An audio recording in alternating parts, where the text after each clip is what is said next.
20 வருஷத்துக்கு முன்னாடியே சொல்லியும் கூட இதுவரைக்கும் ஏங்க ஒரு கவர்மெண்ட் கூட கண்டுக்கவே இல்லை. இந்த ஒரு கேள்விக்கு இங்க இருக்கிற காங்கிரஸ் திமுக கூட்டணியோ இல்ல பாஜக கூட்டணியோ பதில் சொல்லுவாங்களா? நேரடியா கேட்கிறோம். மனசாட்சி இருந்தா, மக்கள் மேல அக்கறை இருந்தா இந்த கோரிக்கை ஏன் இவ்வளவு நாளா இழுக்கிறீங்க? இப்படி நாம கேட்டதும் இவங்க யார்கிட்டயும் ஒழுங்கான பதில் இல்லாததால என்ன சொல்லுவாங்க தெரியுமா? இந்த விஜய்க்கு அரசியல் அனுபவம் இல்லைன்னு சொல்லுவாங்க. அப்படிதான் நான் போன முறை பாண்டிச்சேரி வரும்போது அந்த ரேஷன் கடை பிரச்சனையை பத்தி நான் ஒன்னு சொல்லியிருந்தேன். அப்படியே ஒரு வாதத்துக்கு நான் தெரியாம சொன்னேன்னு கூட வச்சுக்கோங்க. ஆனா விகடன் வெப்சைட்ல ஒரு நியூஸ் போட்டாங்களே, அதுல என்ன சொன்னாங்க? சுமார் 15 வருஷத்துக்கு முன்னாடியே ரேஷன் கடைகள்ல கோதுமை, மைதா, சர்க்கரை, எண்ணெய் உள்ளிட்ட அத்தியாவசிய பொருட்களோட விநியோகம் நிறுத்தியாச்சு. சிகப்பு அட்டைக்கு 20 கிலோ, மஞ்சள் நிற அட்டைக்கு 10 கிலோன்னு அரிசி மட்டும் இலவசமா வழங்கப்பட்டு வந்துச்சு. அதுவும் கடந்த 2016ஆம் ஆண்டு கவர்னராக இருந்த கிரண்பேடி அவர்கள் அரிசி கொள்முதல்ல மிகப்பெரிய முறைகேடு நடக்கிறதா சொல்லி அரிசிக்கு பதிலா பேங்க் அக்கவுண்ட்ல மக்களுக்கு பணம் போடுறதுக்கு உத்தரவு போட்டாங்க. ரேஷன் கடைன்னு ப்ராப்பரா இருந்த இடத்துக்கு வருஷ கணக்கா வாடகை தரல. அதனால அந்த பில்டிங் ஓனர்ஸ் கடையை பூட்டிட்டாங்க. அங்கங்க ஸ்கூல்ல வச்சுதான் அரிசி மட்டும் தர்றாங்க. அது கூட இப்பதான் கொஞ்ச காலமா தர்றாங்க. அதை விட இன்னொன்னும் சொல்லி இருந்தாங்க, ரேஷன் கடை ஊழியர்களுக்கு 5 வருஷமா சம்பளமும் தரலன்னு சொல்லி இருந்தாங்க. விஜய் தெரியாம சொன்னாருன்னு மினிஸ்டர்ஸ்ல இருந்து கவர்மெண்ட்ல இருக்கிறவங்க எல்லாரும் சொன்னாங்கல்ல. இப்போ விகடன் சொன்னதுக்கு என்ன அர்த்தம்னு அந்த மாண்புமிகு மனிதர்கள் கொஞ்சம் பதில் சொல்ல முடியுமா? எலெக்ஷன்ன்றது என்னங்க? எக்ஸாம் பேப்பரா? அதுல கேட்கிற கேள்விகளுக்கெல்லாம் பதில் எழுதுவதற்கு அந்த எக்ஸாம் கூட கஷ்டம் இல்லைங்க. ஆனா இங்க எலெக்ஷன்ன்றது மக்கள் சம்பந்தப்பட்டது. மக்கள் கேட்கிற கேள்விக்கு பதில் சொல்லத்தான் தில்லு வேணும். இங்க ஏற்கனவே அரசியல்ல இருக்கிறவங்கள மக்களுக்கு பதில் சொல்ல தெரியல. கூட்டணி அது இதுன்னு சொல்லி மக்களை ஏமாத்த தான் பாக்குறாங்க. அதனாலதான் மக்கள் சார்பா நாம வந்து கேட்டா உடனே கோவப்படுறாங்க. மக்களே, இந்த ஏமாத்து கூட்டணிகளுக்கும் பொருந்தா கூட்டணிகளுக்கும் ஓட்டை உடசலா இருக்கிற கூட்டணிகளுக்கும் ஓட்டு போட்டு தயவு செஞ்சு ஏமாந்துடாதீங்க. சிறுபான்மை சகோதரர்கள் உள்ளிட்ட அனைத்து மக்களுக்கும் பாதுகாப்பு வேணும். சிறுபான்மை வேஷம் போடுற கூட்டணியும் நம்பாதீங்க, சிறுபான்மை மக்களுக்கு எதிரான கூட்டணியையும் நம்பாதீங்க. 2 பேருக்கும் ஓட்டு போடுறது வேஸ்ட் தான். புதுச்சேரி மக்களே, திமுக கூட்டணியில பேருக்கு இருக்கிற காங்கிரசும் சரி, பாஜக கூட்டணியில நிர்பந்தத்துல சேர்ந்திருக்கிறவங்களுக்கும் சரி, ஒருத்தர் முழுங்கி ஏப்பம் விடம் பார்க்கிற இந்த 2 கூட்டணியும் உங்களுக்கு ஒன்னும் செய்யவே மாட்டாங்க.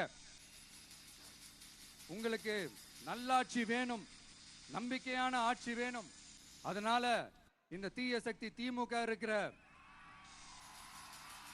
உடஞ்சி ஓட்டலான காங்கிரஸ் கூட்டணியும் வேணாம், பிஜேபி இருக்கிற கூட்டணியும் வேணாம். மக்களுக்கு விரோதமான ஆளுங்களோட கூட்டணி அமைச்சா மக்கள் எப்படி ஏத்துப்பாங்க? அதை இங்க இருக்கிற அரசியல் கட்சிகளுக்கு உணர்த்தியே ஆகணும். அதனால மக்களுக்காக மக்களோட மக்களா நிக்கிற நம்ம வெகுஜன மக்களை மையமாக வச்சு இருக்கிற நம்ம தமிழக வெற்றி கழக வேட்பாளர்களுக்கு தயவு செஞ்சு ஓட்டு போடுங்க. உங்க விஜய்க்கு ஓட்டு போடுறதா நினைச்சு ஓட்டு போடுங்க. உங்களோட தேவைகளை நிறைவேற, உங்களோட தேவைகள் நிறைவேற நம்ம டிவிக்கு துணை நிற்கும். எங்களுக்கு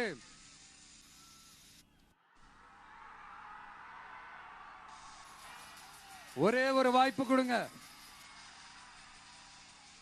இந்த விஜய், உங்க விஜய் உங்களுக்கு துணையா இருப்பான். தமிழ்நாட்டில் நம்ம டிவிக்கு ஆட்சி தான் அமையும். அதே மாதிரி புதுச்சேரியிலும் நம்ம டிவிக்கு ஆட்சி தான் அமையணும்.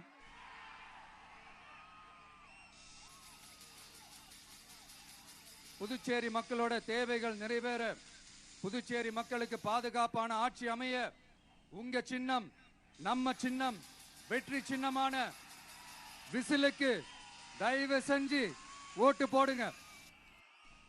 ஒரு விரல் புரட்சியான விசில் புரட்சிய புதுச்சேரியிலும் உருவாக்குங்க. நம்ம புதுச்சேரி மக்களுக்கு நம்ம டிவிகேவோட விஷன் அண்ட் அஜெண்டாவை கொஞ்சம் படிக்கிறேன், கேளுங்க. Love you two.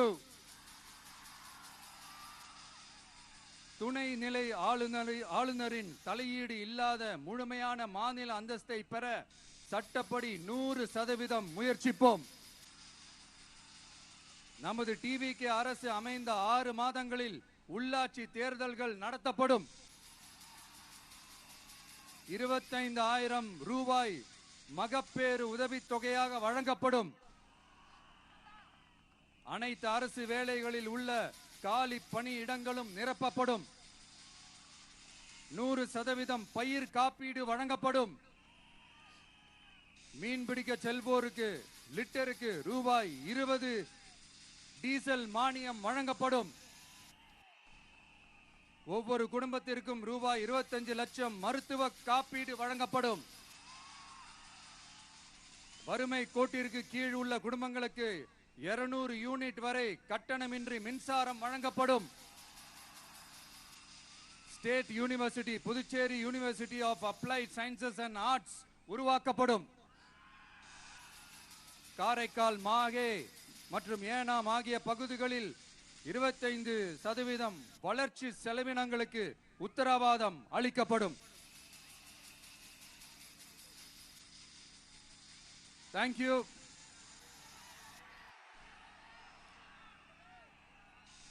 மறுபடியும் சொல்றேன், உங்க விஜய்க்கு, உங்க அண்ணனுக்கு, உங்க தம்பிக்கு, உங்க பிள்ளைக்கு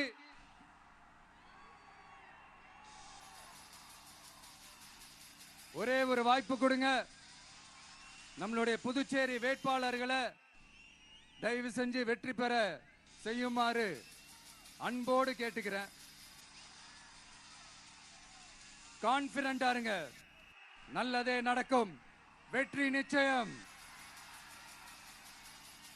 மீண்டும் சந்திக்கும் வரை நன்றி, வணக்கம்.